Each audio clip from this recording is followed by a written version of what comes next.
हिंदी व्याकरण पढ़ने वाले बच्चों, जिसमें हम लोग स्टडी करेंगे समास।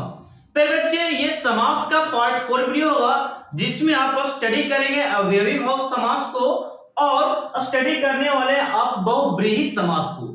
फिर बच्चे आज का ये क्लास बेहतरीन होगा, जो आपके एग्जाम बोर्ड में पूछे जाएंगे ऑब्जेक्टिव, वो मैं आपको यहाँ पे कराने वाला हूँ। वो भी आपको मैं कंसेप्ट वाइज कराऊंगा फिर बच्चों, ताकि आप ऑब्जेक्टिव अच्छे से लगा पाए बोर्ड में और अच्छे से वहां पे एक एक क्वेश्चन को सही से बना पाए। तो फिर बच्चों वीडियो को स्टार्ट करने से पहले मैं बात को बता देना चाहता हूँ, यदि आप लोग इसके पहले के पार्ट नहीं देखे फिर बच्चों, तो जाकर देखिए, उसमें मैंने बेहतरीन तरीका से पार्ट 1, पार्ट 2, पार्ट 3 में बता रखा है और भी नियमों को, उसे भी जाकर कॉपी में नोट्स कीजिए और एक बार सिर्फ रिवीजन कीजिए फिर बच्चों। पूरा समास आपको कंप्लीट होगा। यहाँ पे आपको एक एक टॉपिक यहाँ पे आपको छूटने वाला नहीं है, एक भी टॉपिक आपको छूटेगा नहीं। तो फिर बच्चों वीडियो को स्टार्ट करते हैं। तो स्टार्ट करने से पहले हम अवयवी भाव समास के बारे में कुछ बात कर लेते हैं। फिर बच्चों ये जो समास है, यहाँ पे देखिएगा, ये समास ये कहना चाहता है ना, इसमें जो पद होता है, इसमें जो पद होगा फिर बच्चों, इसमें पद जो होगा वो जुड़ेगा, और जो जुड़ेगा पद तो उसे हम लोग नाम देंगे अवयवी भाव समास बोलेंगे। क्या बोलेंगे? अवयवी भाव समास बोलेंगे बच्चों।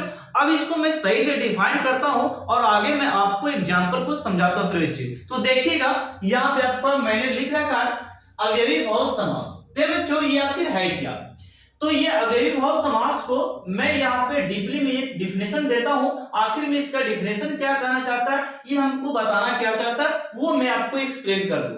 फिर बच्चे कहता है कि समास में प्रथम पद अवयव हो। क्या हो? अवयव हो। समास के प्रथम पद अवयव हो और उत्तर पद के साथ जुड़कर अवयव बना देता हो, उसे हम लोग बोलेंगे अवयवी भाव समास। क्या मैंने बोला फिर बच्चों? मैंने ये बोला कि जिस समास में प्रथम पद अवयव हो, प्रथम पद क्या हो? अवयव हो और उत्तर पद के साथ जुड़कर अवयव बना देता हो, उसे हम अवयवी भाव समास कहते हैं। आखिर में मैं अवयव क्या मैं बोल रहा हूं बार बार, वो मैं आपको समझाना चाहता हूं। अवयव मतलब होता है, अवयव का मतलब एक और अर्थ होता है केमिस्ट्री में, इसे तत्व कह सकते हैं आप। ओके, क्या बोल सकते हैं? तत्व कह सकते हैं। ओके, तो यहाँ पे मैंने अवयव के रूप में, जैसे कि यहाँ पे मैंने प्रति और दिन को देखते हैं, तो ये इसका होता है समास विग्रह जब कीजिएगा तो इसका होता है प्रत्येक दिन। क्या हो गया? प्रत्येक दिन पे बच्चों। इसे समास विग्रह कैसे करेंगे? प्रत्येक दिन। तो यहाँ पे मैंने लिखा ये समस्त पद, ये टोटल मैंने लिखा है, और ये जो आपको इसको हम लोग यहाँ पे बनाने वाले बच्चों, इसे मैं लिखता हूं, इसे मैंने लिखा समास विग्रह। मैंने क्या लिखा बच्चों? यहाँ पे मैंने लिखा समास विग्रह, यानी कि इसको हम लोग समास विग्रह करेंगे, समास पदों को अलग अलग करेंगे, तो समझिए ये हो गया समास विग्रह। समास में क्या होता है? समास में यह होता है कि जब पद को और शब्द को अलग अलग करते हैं, तोड़ते हैं, तो तोड़ने की क्रिया समास विग्रह कहलाती है। क्या कहलाती है? समास विग्रह कहलाती है। ओके, तो मैं यहाँ पे देखिए प्रतिदिन है, तो प्रतिदिन को आप यहाँ पे लिखेगा प्रत्येक दिन। क्या लिखना है? प्रत्येक दिन पे बच्चों, प्रत्येक दिन। ये हो गया इसका समास विग्रह। क्या हो गया? समास विग्रह प्रत्येक दिन, यानी कि प्रतिदिन का समास विग्रह क्या करें बोलेंगे? प्रत्येक दिन। ओके, नेक्स्ट आपका साफ का समास विग्रह कीजिएगा, तो इसे आप विग्रह कीजिएगा, तो ये बिल्कुल साफ आप लिखिए। क्या? बिल्कुल साफ। बिल्कुल क्या होगा? ये समास विग्रह हो गया बिल्कुल साफ कर बच्चों। ओके, यहाँ पे लिखा है घर का समास विग्रह जब कीजिए बच्चों, तो इसका घर होगा प्रत्येक घर। क्या बोलेंगे? प्रत्येक घर इसका समास विग्रह हो जाएगा, यानी कि मैंने यहाँ पे लिखा प्रत्येक घर पे बच्चों, ये मैंने लिखा प्रत्येक घर, ये मैंने क्या लिखा? प्रत्येक घर मैंने लिखा। ओके, घर को क्या बोलेंगे? प्रत्येक घर। नेक्स्ट आपका है वाकायदा को आप समास विग्रह कीजिएगा। वाक्य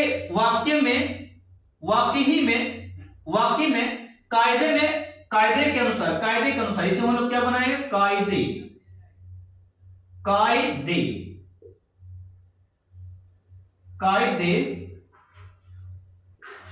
के अनुसार, कायदे के अनुसार, कायदे के अनुसार कर लीजिए। वह कायदा क्या बनाएंगे? कायदे के अनुसार। ओके, ये हो गया। नेक्स्ट आपका है रातों रात। रातों रात को बनाएगा रात ही रात में। इसे क्या बनेगा? रात ही रात में। रात ही रात में, रात ही रात में इसका समास बिगड़ा हो गया। ओके, नेक्स्ट फिर बच्चों यहाँ पे यथाशक्ति, यथाशक्ति के शक्ति, यथाशक्ति को लिख सकते हैं शक्ति के लिए, शक्ति के अनुसार, शक्ति के अनुसार। यहां पे लिखेगा, यहां पे आपका शक्ति के अनुसार, शक्ति के अनुसार, शक्ति के अनुसार। ओके, शक्ति के अनुसार हो गया फिर बच्चों। यहां पे लिखा है भर पेट, भर पेट यानी कि पेट भर। क्या हो गया? पेट भर। यहां पे लिखेगा पेट भर, पेट भर, भर पेट या पेट भर, पेट भर लिख सकते हैं या पेट भर पेट लिख सकते हैं। ओके, नेक्स्ट आपका है हाथों हाथ, हाथ ही हाथ में इसे बनाएं। क्या बनेगा? हाथ ही हाथ, ही हाथ में, हाथ ही हाथ में। इसे मैंने क्या बोला? हाथ ही हाथ में, हाथ ही हाथ में, हाथ ही हाथ में। बच्चे क्या मैंने बोला? हाथ ही हाथ में। तो ये रहा किसका एग्जाम्पल? अवयवी भाव का ये एग्जाम्पल था, और ये समास विग्रह का ये समास पद है जो कि मैंने विग्रह करके बताया। ओके, तो इसे आप स्क्रीनशॉट लीजिएगा, मैं आपको नेक्स्ट यहाँ पे बताता हूँ। ये होगा, ठीक है ना।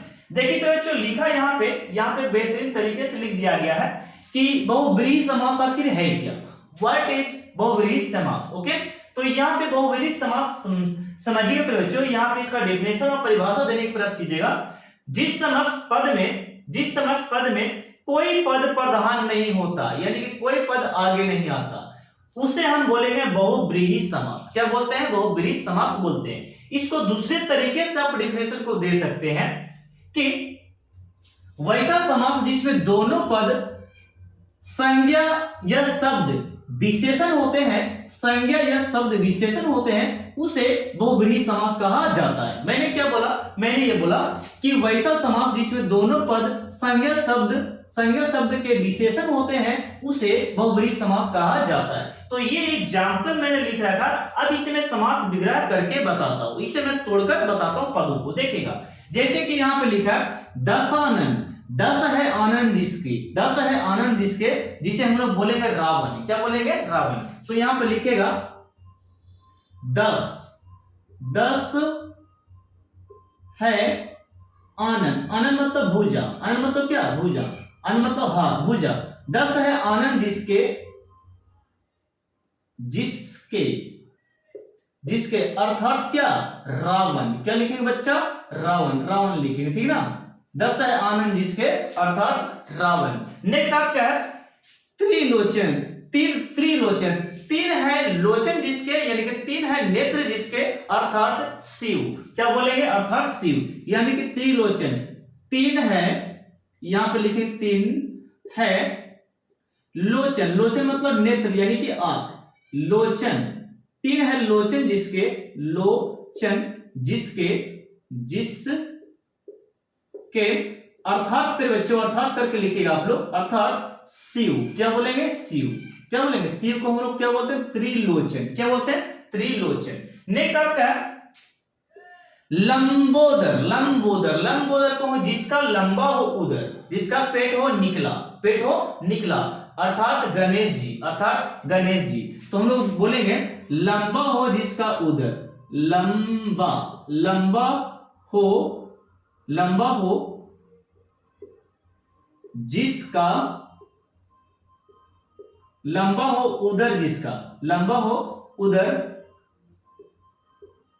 उदर जिसका, अर्थात क्या?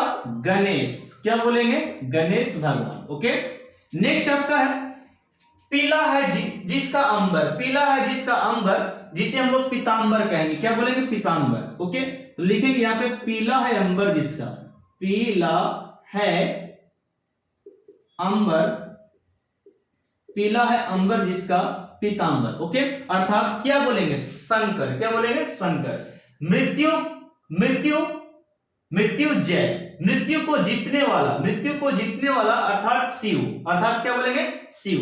नेक्स्ट आपका है नीला है कंठ जिसका, नीला है कंठ जिसका उसे नीलकंठ कहेंगे, नीला है कंठ जिसका उसे नीलकंठ कहेंगे। मैंने यहाँ पे बोल दिया ये इसका भी मैंने बता दिया बच्चों, ओके। और यहाँ पे लिखेगा नीला है कंठ जिसका अर्थात नीलकंठ, जिसे हम लोग शिव कहते हैं, क्या बोलते हैं शिव, ओके, शिव शंकर। यहाँ पे नेक्स्ट आपका है तीन मंजिला, तीन है मंजिल जिसका, तीन है मंजिल जिसका अर्थात तीन मंजिल, तीन मंजिला क्या बोलेंगे तीन मंजिला, ओके। मेघ है नाग जिसका, मेघ है नाग जिसका, जिसे हम लोग बोलेंगे रावण के पुत्र, रावण का पुत्र, मेघनाथ किसका है रावण का पुत्र। मेघ है आनंद जिसका, मेघ है नाग जिसका, मेघ है नाग जिसका अर्थात मेघनाथ को हम लोग क्या बोलेंगे रावण का पुत्र, क्या बोलेंगे अर्थात में रावण का पुत्र लिखेंगे यहाँ पे, ठीक है। नेक्स्ट आपका गजानन, गज है जिसके आनंद, गजानन अर्थात क्या बोल सकते हैं, अर्थात आपका रहेगा क्या गणेश, गजानन, ठीक ना, ओके। नेक्स्ट आपका है पंचानन, पंच है आनंद जिसके, पंच है आनंद जिसके अर्थात क्या हो गया पंचानन, क्या हो गया पंचानन यहाँ पे, ठीक है। तो इससे आप क्या कीजिए, इसे आप यहाँ पे बच्चों इसे नोट्स कीजिए और प्रैक्टिस कर लीजिएगा, ठीक है। तो फिर बच्चों आज का ये डे था, ये 4 डे में यानी कि पार्ट 4 वीडियो में ये मैंने बता दिया आपको, समास को मैंने कंप्लीट किया, समास खत्म हो गई। अब आएगी आपको अगले चैप्टर, बहुत बेहतरीन तरीके से आने वाले हैं। आप लोग सीरीज वाइज देखते चलिए केवल और वीडियो को शेयर करते जाना, ठीक है बच्चों। आप मुझे केवल एक लाइक एक सब्सक्राइब तो दे सकते हैं बच्चे, मैं आपको पूरे यहाँ पे आपका पूरा रिजल्ट मैं सुधारने का प्रयास करूंगा मेरे अकॉर्डिंग, ओके। आप लोग केवल मेहनत कर देते रहिए, ठीक ना। तो चलते हैं अगले चैप्टर में मिलते हैं, और इसलिए आप लोग क्या कीजिए वीडियो को यहाँ पे अपने से मुझे कमेंट सेक्शन में बताइए बच्चे मुझे कितना आप लोग देख रहे हैं, कितने बच्चे दिखते हैं। तो आप लोग वीडियो क्या कीजिए शेयर, और क्या कीजिए फिर बच्चों वीडियो को आप लाइक कीजिए, लाइक जरूर करना, एक लाइक तो बनता है आपको, और कमेंट भी प्यारा सा कर देना है कि सर मुझे वीडियो बहुत ही बेहतरीन लगा, बहुत ही अच्छा लगा, ठीक है, ताकि मैं देख पाऊं मेरे बच्चे कितने जुड़ते हैं, कौन से राज्य से हैं, ठीक ना। तो मिलते हैं नेक्स्ट चैप्टर में, तब तक के थैंक यू। आप लोग को अच्छे से आप लोग पढ़िए और बोर्ड में अच्छे स्कोर लाने का प्रयास कीजिए बच्चे। मैं और भी ऑब्जेक्टिव की क्लासेस लाने वाला हूं, बहुत बेहतरीन तरीके से जबरदस्त लाने वाला हूं, इससे आप स्क्रीनशॉट ले सकते हैं और नोट्स करके प्रैक्टिस करना स्टार्ट कीजिए, एग्जाम अभी नजदीक में आने वाला, ठीक है।